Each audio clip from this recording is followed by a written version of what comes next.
Haleluya. Di luar, haleluya. Di luar, haleluya. Puji Tuhan. Saya atas nama keluarga mengucapkan selamat tahun baru 2022 buat semua sidang jemaat Tuhan yang ada di GPD Aurel Bora Tanjung Karang. Puji Tuhan.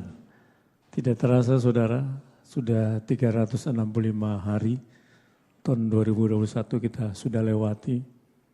Dengan segala suka, duka, dengan segala pahit, getir, dan manisnya. Mungkin ada banyak masalah yang kita alami di tahun 2021.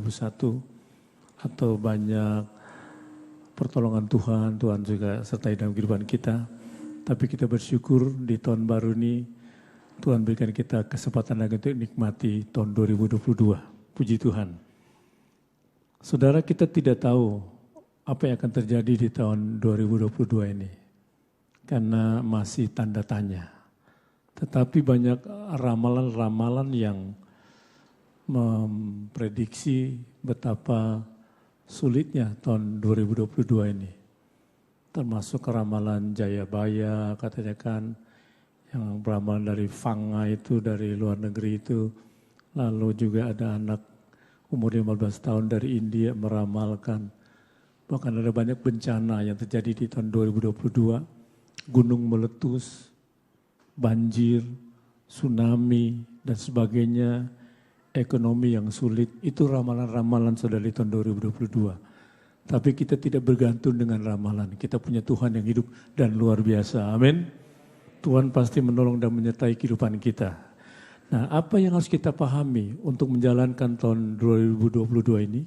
Judul firman Tuhan siang ini adalah keterbatasan hidup dan kedaulatan Allah. Ini yang harus kita pahami, saudara. Kita buka bersama-sama kitab kita dalam Yakobus pasal 4, ayat 13 sampai ayat 17. Saya akan bacakan satu perikop ini buat kita semua.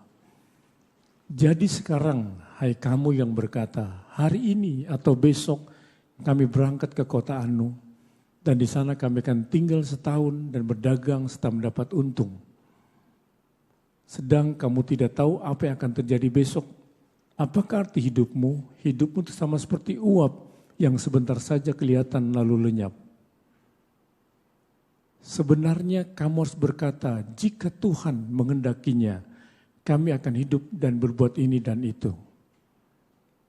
Tetapi sekarang kamu megahkan diri dalam congkakmu, dan semua kemegahan yang demikian adalah salah. Jadi jika seorang tahu bagaimana ia harus berbuat baik, tetapi ia tidak melakukannya, ia berdosa. Puji Tuhan. Saudara, perencanaan adalah bagian yang tidak terpisahkan dalam kehidupan seseorang. Setiap orang perlu perencanaan. Karena ada kalanya kegagalan disebabkan oleh ketiadaan atau minimnya rencana yang matang. Nah, memasuki tahun 2022 ini, saudara, tentunya sebagian besar kita memiliki perencanaan tertentu dalam hidup ini. Ingin menjadi pribadi yang lebih baik, lebih rajin bekerja, lalu mencapai jenjang karir tertentu, memiliki pasangan hidup, menikah, lulus kuliah, S1, S2, S3, memiliki rumah, mobil atau motor, dan sebagainya. Ini yang mungkin sedang kita rencanakan untuk tahun 2022 ini. Dalam perencanaan ini kita berharap supaya hal tersebut terlaksana di tahun 2022. Tidak ada yang tidak ingin rencananya berhasil. Tidak ada yang tidak ingin rencananya sukses dan gagal, tidak ada. Semua ingin berhasil dan mencapai apa yang mereka inginkan. Nah, Yakobus pasal 4 ayat 13 sampai ayat 17 ini menjelaskan ada dua hal penting yang perlu kita perhatikan di dalam perencanaan-perencanaan yang kita buat. Apa itu? Pertama, keterbatasan hidup. Lalu yang kedua, kedaulatan Allah. Nah, banyak kali kita tidak memahami hal ini, saudara. Kita buat rencana-rencana dalam pekerjaan kita, dalam usaha kita, dalam bisnis kita, untuk masa depan kita. Kita buat rencana yang begitu luar biasa. Tetapi yang terpenting seringkali kita abaikan. Bahwa ada namanya keterbatasan hidup. Lalu yang kedua, kedaulatan Allah. Kalau kita mengerti dua hal ini, saudara, setiap perencanaan yang kita buat, kita serahkan semua ke dalam tangan Tuhan. Mari kita lihat dua hal ini, saudara. Pertama, keterbatasan hidup. Coba kembali kita tampilkan ayat 13, Yakobus 4. Saya bacakan. Jadi sekarang, hai kamu yang berkata, hari ini atau besok kami berangkat ke kota Anu, dan di sana kami akan tinggal setahun dan berdagang serta mendapat untung. Ada seorang pedagang diceritakan di saudara, dia buat satu perencanaan yang sangat matang. Dia rencanakan waktunya, tempatnya, durasinya, dan hasil akhirnya. Apa rencana waktunya? Hari ini atau besok? Ini pedagang ini punya rencana hari ini atau besok. Lalu tempatnya di mana? Di kota Anu. Di sebuah kota, di satu kota, itu tempatnya. Lalu berapa lama dia akan berusaha berdagang di situ? 1 tahun durasinya.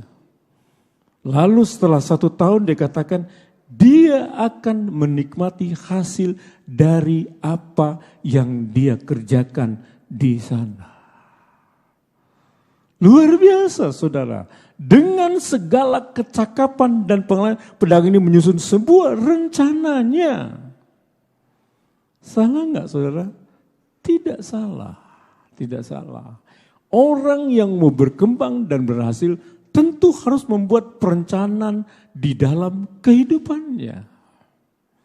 Permasalahannya adalah ironisnya dalam segala perencanaan yang baik tersebut ada satu hal yang terlupakan oleh pedagang ini. Apa itu? Keterbatasan hidup. Ini yang dia lupa, saudara. Pedagang ini buat rencana yang luar biasa. Besok atau hari ini saya akan pergi ke kota Anu. Saya akan berdagang di sana setahun, lalu saya akan mendapatkan hasil. Luar biasa rencananya, saudara. Tetapi ironisnya dia lupa ada keterbatasan hidup di dalam kehidupannya. Di manakah keterbatasan hidupnya, saudara? Yakobus 4 ayat 14 tampilkan. Sedang kamu tidak tahu apa yang akan terjadi besok. Apakah arti hidupmu? Hidupmu itu sama seperti uap yang sebentar saja kelihatan lalu lenyap. Ini keterbatasan. Sedangkan kamu tidak tahu apa yang akan terjadi besok. Kenapa, saudara, kita tidak bisa tahu apa yang akan terjadi besok?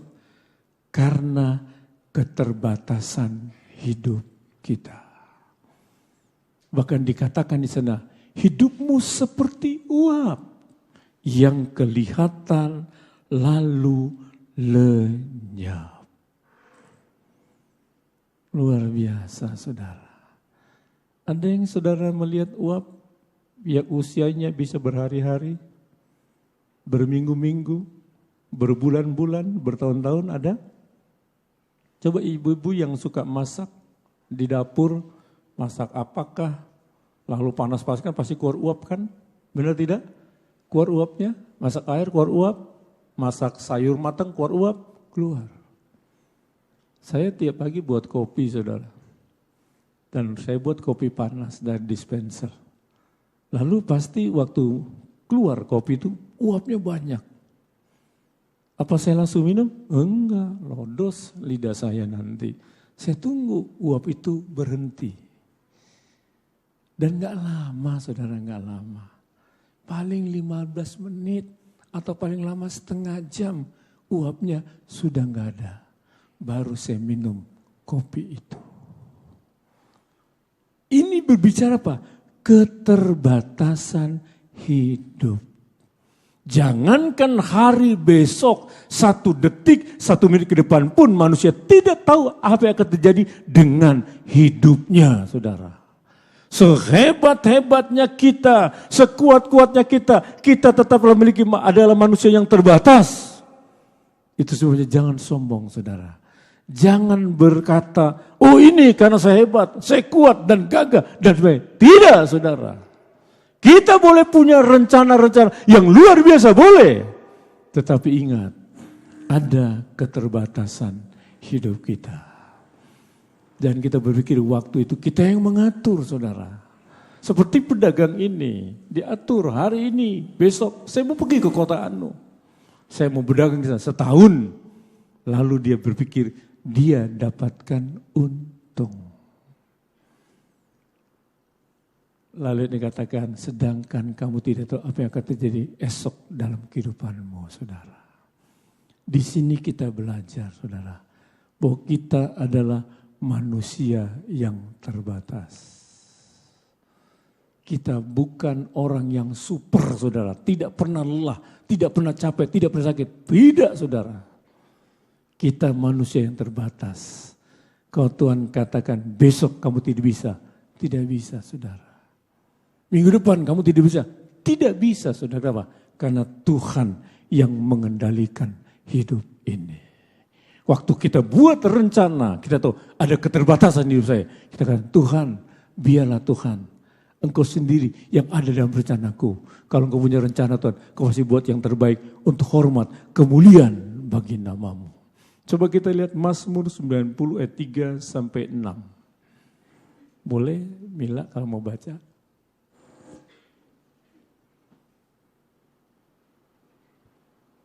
Mazmur 90 ayat 3. Engkau mengembalikan manusia kepada debu dan berkata, kembalilah hai anak-anak manusia. Sebab di matamu 1000 tahun sama seperti hari kemarin, apabila berlalu, atau seperti suatu giliran jaga di waktu malam. Engkau menghanyutkan manusia, mereka seperti mimpi, seperti rumput yang bertumbuh. Di waktu pagi berkembang dan bertumbuh, di waktu petang lisut dan layu. Puji Tuhan. Perhatikan saudara, ini bicara tentang keterbatasan hidup manusia. Ayat 5 tampilkan di sana. Dikatakan di sana, engkau menghanyutkan manusia. Engkau nyuruh besar, Tuhan menghanyutkan manusia. Mereka seperti mimpi. Siapa? Tuhan. Engkau menghanyutkan hidupku, Tuhan. Hidupku seperti mimpi. Pernah saudara mimpi? Ada mimpi yang lama? Ada mimpi yang lama waktunya? Ada? Orang bilang mimpi itu bunga tidur. Ya nyeneng-nyenengin tidurlah, bisa tidur nyenyak. Kenapa? Saya mimpi. Lalu jangan saudara bilang, aduh saya mimpi. Gigi saya patah. Apa ya menurut Hong Sui? Apa yang menurut buku 1001 tafsir mimpi? Saya mau pasang nomor lah. Wah repot saudara. Mimpi saudara dikaitkan untuk pasang nomor supaya dapat rezeki. Lalu saya mimpi, saya ketemu ini orang tua, apa ya artinya ya? Oh nomor sekian katanya. Kan ngawur saudara, ngawur. Ada waktu saya tinggal di Kalianda saudara, saya punya mobil hardtop waktu itu, BE-nya 1907. Lalu ada orang Kalianda, orang Buddha mimpi. Kok saya mimpi mobil Om Pendeta ya? Berapa nomornya ya? Dia cari tahu, dia mampir. Om Pendeta nomor mobilnya berapa? Itu lihat tuh di garasi. Kenapa? Saya mimpi Om, saya mau pasang nomornya. Kalau keluar. Keluar enggak? Enggak, saudara, enggak keluar. Enggak keluar. Kapan mimpinya? Semalam. Besok-besok dia udah lupa lagi, saudara. Nah, firman Tuhan katakan, Tuhan itu bisa menghanyutkan kita seperti mimpi. Artinya apa? Tidak lama, saudara.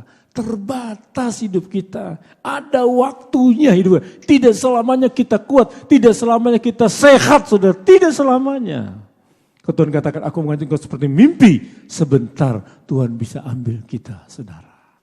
Lalu yang kedua dikatakan di ayat 5, tampilkan. Seperti rumput yang bertumbuh, ayat 6. Di waktu pagi berkembang dan bertumbuh, di waktu petang lisut dan layu. Seperti rumput dia bertumbuh. Di waktu pagi bertumbuh berkembang, lalu siang hari dia lisut dan layu. Pernah saudara lihat rumput, saudara? Rumput itu hanya tumbuh pagi hari, saudara. Siang hari waktu dia kenapa lisut dan layu dia. Itulah gambaran kehidupan manusia.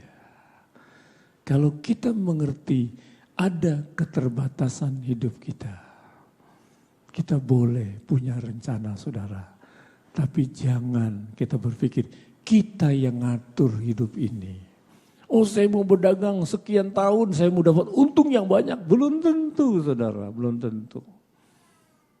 Tetapi kalau kita tahu keterbatasan hidup kita serahkan Tuhan. Terserah Tuhan. Saya punya rencana, biarlah terserah Tuhan. Kalau Tuhan buat baik adanya. Tuhan tidak pernah buat tidak yang terbaik, tapi Tuhan buat yang terbaik. Matius 11 ayat 28. Tolong Eben.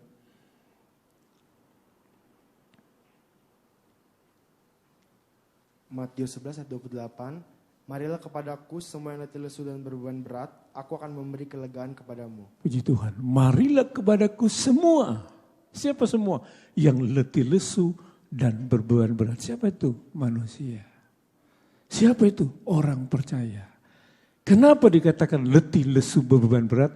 Karena keterbatasan hidup manusia itu. Tuhan tahu kita seringkali letih, kita seringkali lemah, kita seringkali lesu. Tuhan katakan, mari kepadaku semua yang punya keterbatasan hidup. Semua mari datang kepadaku. Aku akan berikan kelegaan kepadamu. Mari saudara, kita punya Tuhan yang luar biasa. Dia tahu batas kemampuan hidup kita. Waktu kita serahkan batas kemampuan hidup kita, Tuhan berikan kita kekuatan yang baru untuk dapat menjalani hidup ini sesuai dengan kehendak Tuhan. Satu lagi ayatnya. Di dalam Matius 26 ayat 41. Boleh? Yosua.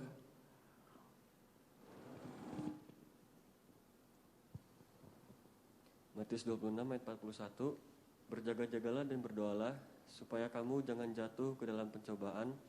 Roh memang penurut tetapi daging lemah. Puji Tuhan. Roh memang penurut. Dengar-dengaran tetapi daging lemah. Apa daging itu? Tubuh manusia kita. Tubuh kita itu lemah. Roh memang. Tapi tubuh kita itu lemah. Karena kita punya tubuh yang lemah. Ada keterbatasan hidup kita. Kita perlu bergantung kepada Tuhan yang tidak terbatas. Kita lihat yang kedua, saudara, yang kita perlu pahami, kedaulatan Allah. Di satu sisi kita adalah manusia yang terbatas. Namun di sisi yang lain ada kedaulatan Allah dalam hidup ini. Apakah kedaulatan Allah itu, saudara? Nah, kata berdaulat, saudara, menurut Kamus Purwadaminta sebagai mempunyai kekuasaan yang tertinggi. Itu berdaulat. Yang dipertuan, itu dia punya hak dipertuan, itu berdaulat. Nah, kedaulatan Allah adalah berarti ia adalah pribadi yang utama di alam semesta dan tertinggi kekuasaannya. Waktu kita katakan kedaulatan Allah, artinya dia adalah pribadi yang utama di alam semesta ini. Tidak ada yang lain. Dan tertinggi kekuasaannya. Kenapa? Karena tidak ada yang lebih kekuasaan daripada Tuhan Allah kita. Kenapa dikatakan dia tertinggi kekuasaannya? Karena dia mencipta. Dia memelihara. Dia memerintah segala sesuatu secara sempurna. Karena dia punya kekuasaan, dia mencipta, dia melihara, dia memerintah segala sesuatu secara sempurna, saudara. Secara sempurna. Nah, segala perencanaan kita akan terlaksana. Kata kuncinya, jika Tuhan menghendakinya. Waktu kita dengar kata jika Tuhan menghendakinya, ini berbicara kedaulatan Allah. Kita boleh punya rencana-rencana yang luar biasa. Kita punya rencana di tahun 2022 ini. Ingat, ada kedaulatan Allah. Kuncinya, jika Tuhan menghendakinya. Coba kita lihat Yakobus 4 ayat 15. Apa yang ditulis di sana? Sebenarnya kamu harus berkata, jika Tuhan menghendakinya, kami akan hidup dan berbuat ini dan itu. Tuh. Jika Tuhan menghendakinya, kami akan berbuat ini dan itu. Artinya apa? Rencana-rencana yang kita buat biarlah dikehendaki oleh Tuhan di dalamnya. Jika Tuhan menghendakinya, pasti terlaksana segala rencana-rencana kita. Jika Tuhan tidak menghendakinya, berarti kita gagal dalam rencana-rencana kita. Waktu kita memiliki kedaulatan Allah dalam rencana kita, waktu kita gagal, kita tidak kecewa dan marah kepada Allah. Tidak. Karena kita tahu ada kedaulatan Allah. Saya boleh berencana. Tapi Tuhan yang menentukan semua rencana-rencana saya. Waktu kita tidak memahami kedaulatan Allah, saudara, kita marah sama Tuhan. Kita kecewa. Kita bisa tidak beribadah sama Tuhan. Kita ngambek. Tuhan, kenapa Tuhan tidak buat berhasil rencana saya? Tuhan, kenapa Tuhan tidak buat sukses rencana saya? Kita marah sama Tuhan, saudara, marah. Kenapa? Karena kita lupa ada kedaulatan Allah. Waktu kita memahami ada kedaulatan Allah, waktu kita punya rencana, kita kunci. Jika Tuhan menghendakinya, pasti Tuhan buat berhasil rencana-rencana saya. Jika Tuhan tidak menghendakinya, rencana saya akan gagal dan tidak berhasil. Terserah Tuhan, apa yang Tuhan buat baik adanya. Saudara siap melihat kedaulatan Allah terjadi dalam rencana di tahun 2022? Karena kita tidak tahu, saudara, ke depan seperti apa 2022, kita tidak tahu. Masih samar-samar, masih abu-abu. Orang memprediksikan yang menakutkan semua, saudara. Menakutkan, bahaya dan sebagainya. Menakutkan semua. Tapi kalau kita tahu ada kedaulatan Allah. Walaupun orang bilang susah, Tuhan bilang ini kedaulatan Allah. Tuhan buat diberkati apa yang kau rencanakan. Kenapa? Semua kedaulatan Allah. Jika Tuhan menghendakinya. Tuhan waktu memberkati kita, saudara, dia tidak lihat tempat. Dia tidak lihat kondisi apapun. Tidak, saudara. Dia mampu merubah kondisi yang buruk menjadi baik buat kita. Merubah kondisi yang tidak menguntungkan menjadi menguntungkan buat kita. Kenapa? Ada kedaulatan Allah. Waktu kita serahkan semua rencana kita di tahun 2020 dalam kedaulatan Allah. Jika Tuhan menghendakinya, Tuhan pasti buat yang terbaik di dalam kehidupan kita. Amin. 1 Tawarik 29 ayat 11 sampai 12. Bobby baca, Bobby.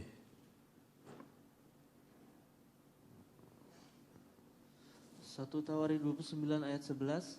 Ya Tuhan, punyamulah kebesaran dan kejayaan, kehormatan, kemasyuran dan keagungan. Ya segala-galanya yang ada di langit dan di bumi.